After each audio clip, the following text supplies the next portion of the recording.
What's going on, guys? Noah back here with another episode for you. A video. Episode. I keep saying episode.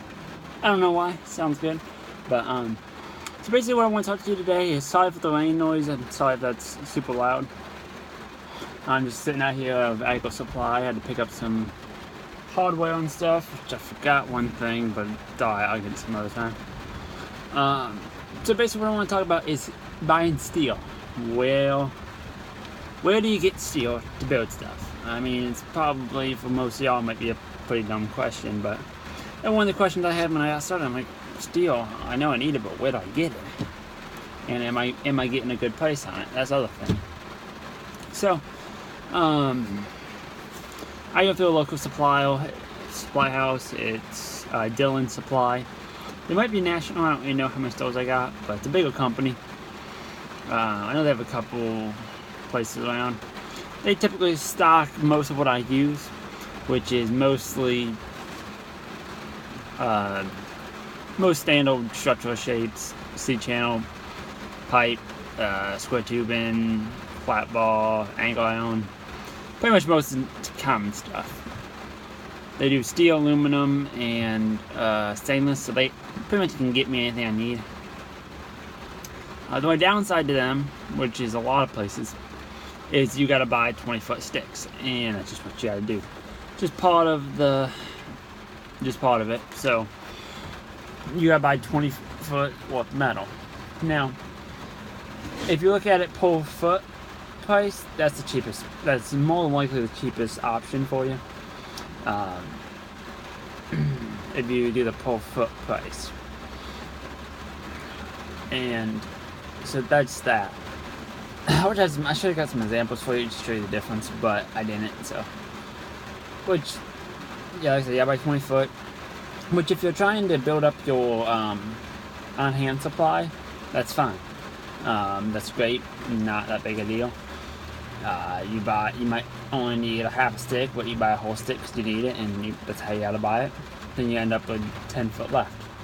The customer paying for it, it is what it is. I mean, I don't mean to sound harsh, but I'm not gonna run around all day trying to find a half a stick for your project.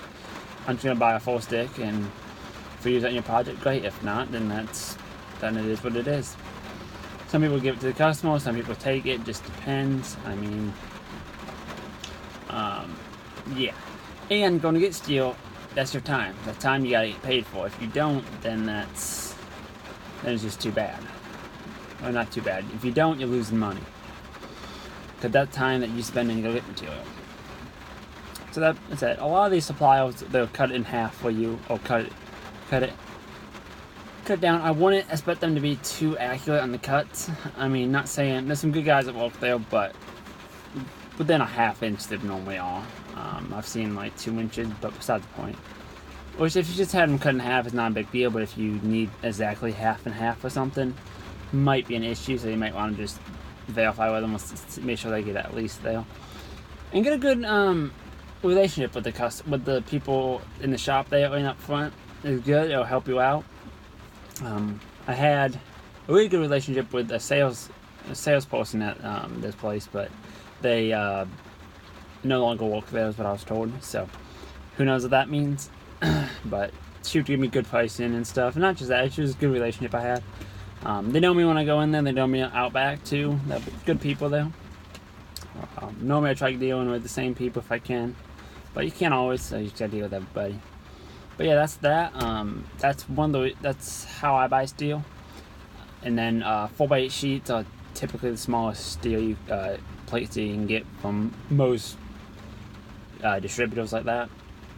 Now, there's another place around here called Metal Supermarket. I think it's kind of I know they're franchises, but I think it's a nationwide company. They have different stores in different states. They are a good option. But if you need like 2 foot or something, it makes sense because you don't need 20 foot of it. But I don't normally go there. Once in a while, if I have some oddball thing that I only need a couple feet of or something, I'll go there and get it. Or if I need some 1/2 inch aluminum plate, I'll probably just go there because it's probably gonna be cheaper than me buying a whole plate or something like that. Something thick I don't use and I don't see myself ever using. I'm not gonna spend the money on buying a full sheet of it. So, yeah, and I think once I was gonna get like 4 foot or 3 foot of, I think it was 1.5 inches. I might be wrong, but it was 1.5 inches cold rolled round stock to replace a pin on something for someone. They were like, what were they, like $60 for that? And I get a whole stick for like 90 or something like that. I might have my numbers off, been a while, but so it was cheaper for that instance that I didn't need that. If I had a use for it, I don't remember. It wasn't that much difference, but you get a lot less material. But if you don't really care about it, if I said a snowball thing I'm never gonna use, I'll just do that and be done. So, and as everybody knows, you can go to Lowe's or Home Depot, the hardware store, and get little pieces of metal or Agri Supply or Tractor Supply, and all of them do. But if you're in a pinch and you need a little piece, okay. But if you're doing any kind of project work, that you will be ripped off for that, and you can't make money using that. Because that stuff, I think it was like a 4 foot piece of 1.5 inches by 1/8 inch angle iron. They wanted like $20 for it or something, or $15-20, something like that.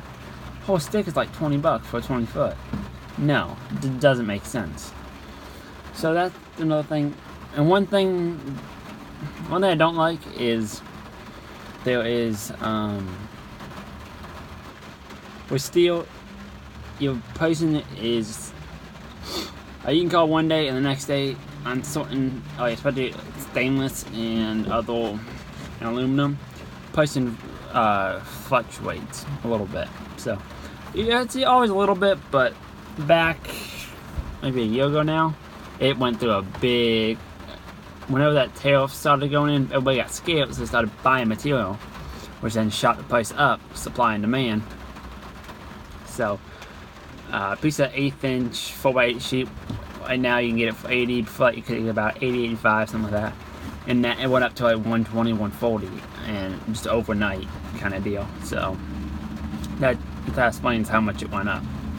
But, yeah, that's that. So, to recap this, like Metal Supply or Metal Supermarket, there's a couple other Metal Depot online. They're pretty high normally, but if you need only a couple foot, it might be well worth your time.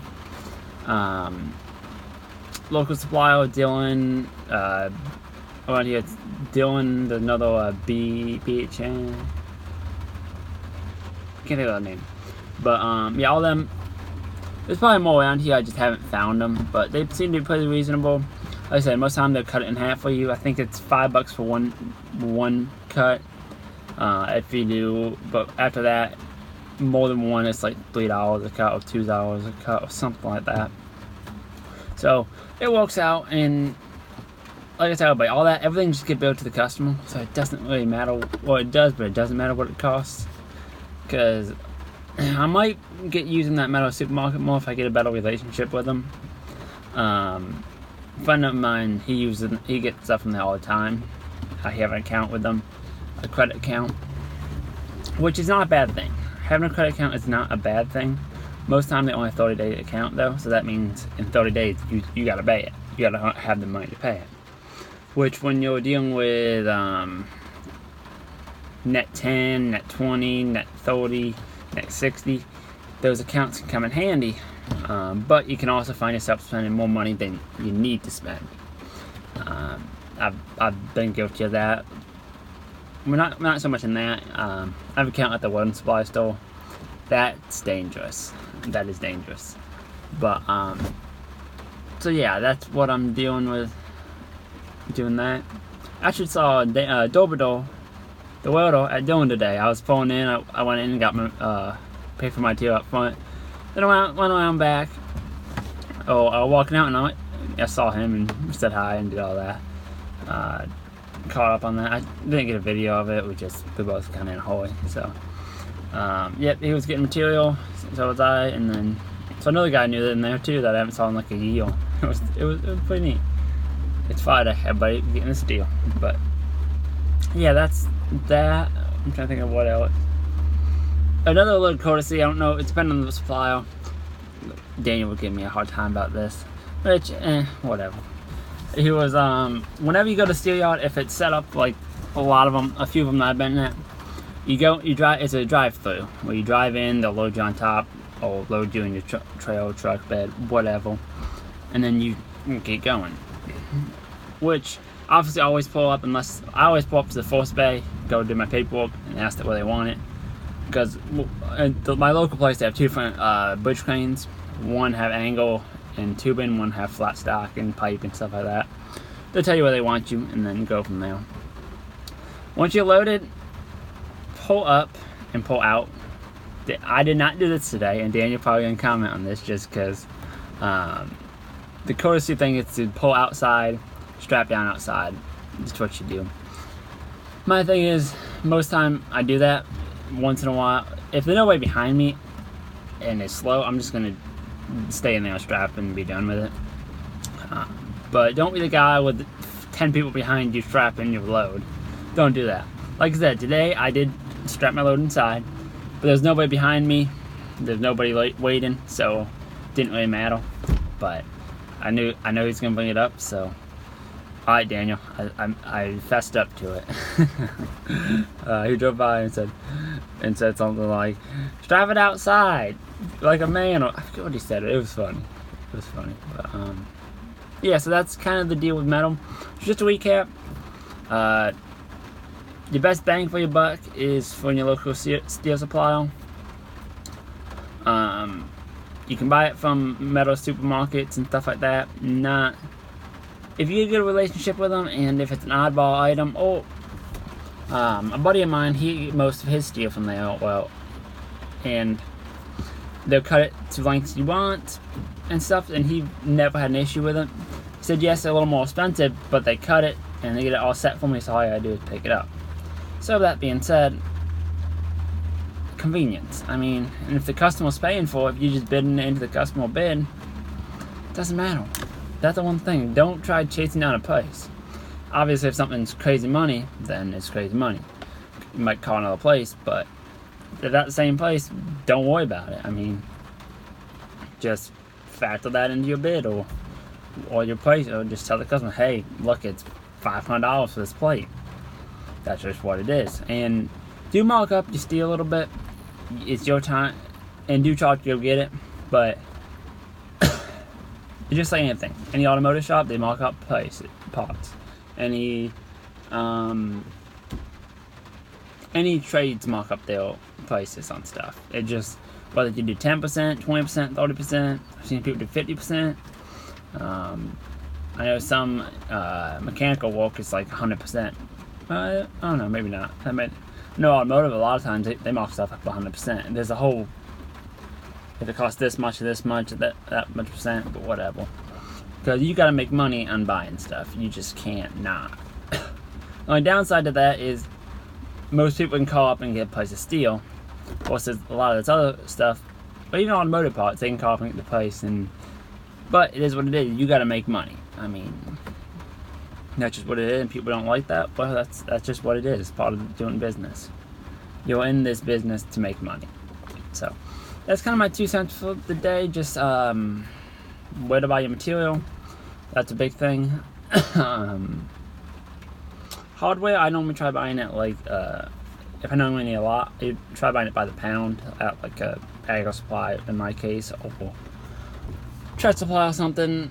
But at the end of the day, it is what it is too. So yes, you don't want to just be spending your customer money crazily, but at the end of the day, you got a job to do, and your job is to perform the task that they're asking, not necessarily of anything else. So that's about it. I think that'll do it for today. I think got a little project going on this weekend. I gotta get home and clean up for that, but I gotta clean the shop up so I can get started on that tomorrow. But yeah, I want to thank y'all for watching. Don't forget to rate, comment, subscribe for more. I'll talk to y'all later.